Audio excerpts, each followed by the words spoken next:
Amen.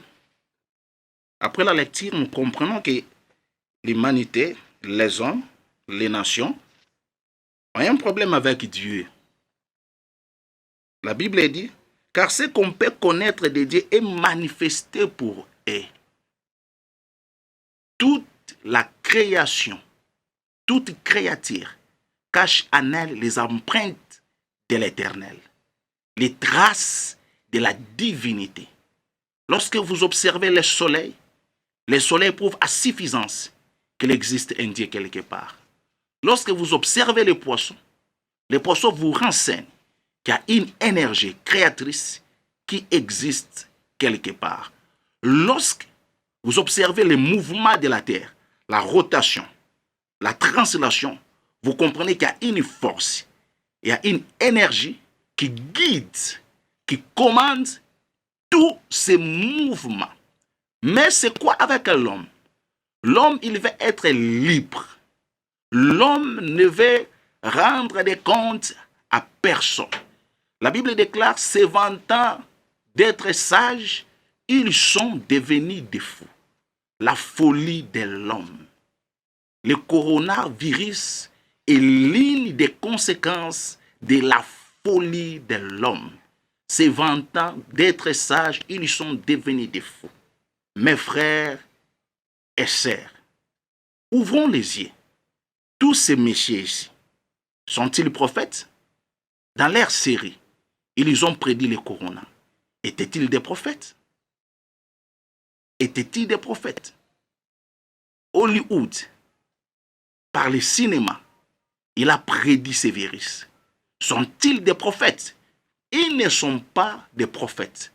Cela prouve à suffisance que c'était des messages qu'ils nous transmettaient pour que nous puissions nous préparer à la chose, pour nous préparer comment affronter, comment se comporter face à ces virus. C'est-à-dire, c'était des décisions prises au cours des réunions occultes, au cours des réunions mystiques. Nous comprenons par là qu'il y a une élite qui décide sur le monde, qu'il y a des hommes et des femmes qui dominent, il y a des hommes et des femmes qui prennent des grandes décisions sur le monde. Ils ne sont pas des prophètes. Ils ne sont pas des prophètes. Ce sont des choses qu'ils se sont dit. Ce sont des décisions qu'ils ont prises dans leurs réunions. Et aujourd'hui, le monde en est victime. Aujourd'hui, les hommes tombent et meurent par milliers. Ils le savaient.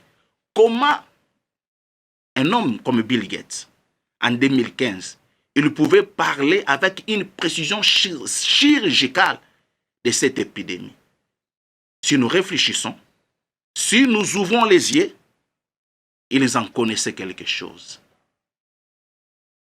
Ce sont des choses préparées depuis très longtemps. Depuis très longtemps. Voyez-vous comment l'homme est devenu fou?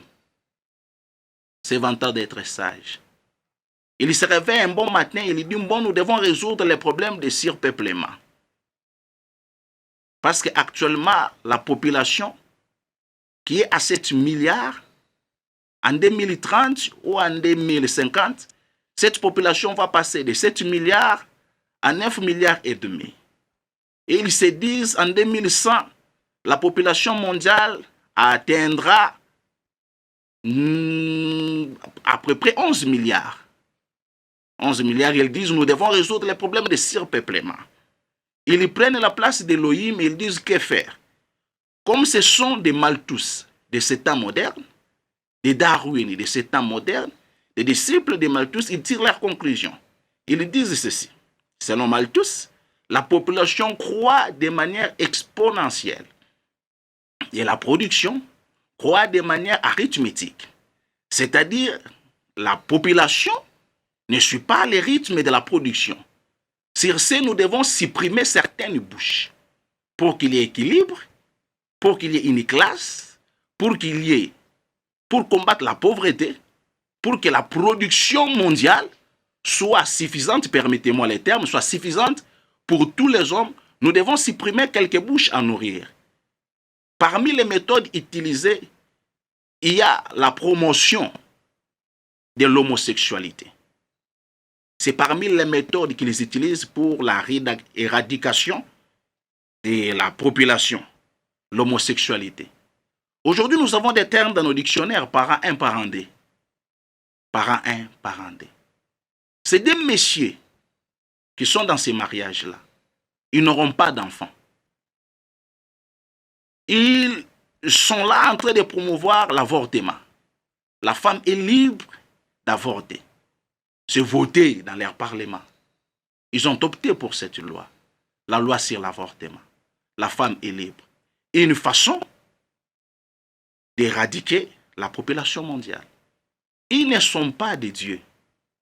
Le créateur du ciel et de la terre a établi son équilibre sur la terre. Il y a des naissances, il y a des morts. Je vous assure que la terre ne sera jamais surpeuplée. Cela n'arrivera pas. Cela n'arrivera pas. C'est une inspiration diabolique, démoniaque, pour instaurer les grands chaos. Raison pour laquelle ils utilisent aujourd'hui des armes bactériologiques.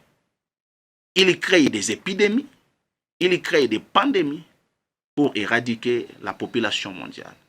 Pire encore, nous avons les transhumanistes. Aujourd'hui, on parle de l'homme augmenté, se vantant d'être sage. Ils sont devenus fous. L'homme augmenté. L'homme augmenté, mi-humain, mi-machine. Il parle de post-humain pour pérenniser la théorie de Darwin, le darwinisme. L'homme est produit, fruit de l'évolution. Alors l'homme doit continuer à évoluer. Il est passé par plusieurs phases. Il était poisson, il était singe, je ne sais pas quoi encore. Mais aujourd'hui, l'homme doit cesser d'être humain. Il doit devenir une machine. Mes frères, mes sœurs, voyez-vous les dangers qui nous guettent. Ils vont vous introduire les nanorobots dans votre corps, dans votre cerveau, pour lutter contre les virus, pour lutter contre les maladies, pour ralentir votre vieillissement. C'est ça la raison. C'est pour des raisons sanitaires. C'est pour des raisons sanitaires, pour des raisons de santé, que l'homme doit évoluer vers la machine. Raison pour laquelle vous avez vu les hymnes de cinéma nous balancer avec Jean-Claude Van Damme Cyborg. Après Cyborg, Universal Soldier. 1, 2, 3, Terminator. Mi-humain, mi-machine. Parce que ne vous en faites pas. C'est cette élite diabolique, cette élite mondiale qui a les contrôles des médias. Ils ont le contrôle du cinéma. Ils ont la même mise sur la télévision, ne vous en faites pas. Ils balancent toutes ces choses pour préparer la masse. Parce que le rôle de la télévision est de redéfinir l'éducation des masses. Redéfinir notre façon de voir les choses. Redéfinir notre comportement. C'est ça le rôle majeur de la télévision.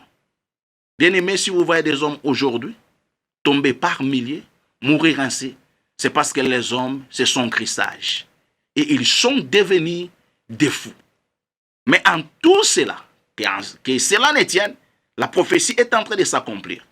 Ils sont dans le plan de Dieu. Comme je vous ai dit au début, rien n'échappe au contrôle d'Élohim. La préoccupation de Dieu, ce n'est pas l'Afrique. Excusez-moi. Je suis africain de naissance. C'est ma nature. Si vous me regardez, je suis noir. Tel que toi, qui me suis à cet instant, je suis noir comme toi. Le problème de Dieu, ce n'est pas l'Afrique. Dieu n'est pas africain. Dieu n'a pas besoin d'un mouvement panafricanisme. Dieu n'est pas européen. Dieu n'est pas américain. Dieu n'est pas asiatique. Ne vous trompez pas. Oh, c'est le temps de l'Afrique. Il faut que l'Afrique se réveille. C'est bien bon. L'Afrique fut aussi une grande puissance. Oui, rappelez-vous de l'Égypte. Dieu n'est pas noir, Dieu n'est pas blanc. La Bible déclare dans Jean chapitre 4, verset 24. Elohim est esprit. L'esprit a quelle race? L'esprit n'a pas de race. Dieu ne se préoccupe pas de l'Afrique. Il ne se préoccupe même pas de l'Europe. Dieu se préoccupe de son Église.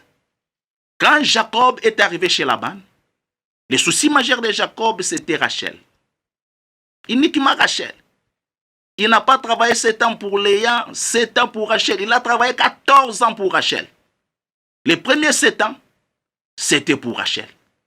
Mais à la place, on lui a proposé Léa. Ce n'était pas pour Léa, c'était pour Rachel. Et les deuxièmes 7 ans, c'était encore pour Rachel. Dans la maison de Laban, la préoccupation de Jacob s'appelle Rachel. Dans ce monde, la préoccupation de Dieu, c'est son Église. La famille des élus, la famille des premiers-nés, l'Église. Quelle attitude adopter? Le monde est agité. Romains chapitre 8. La Bible déclare.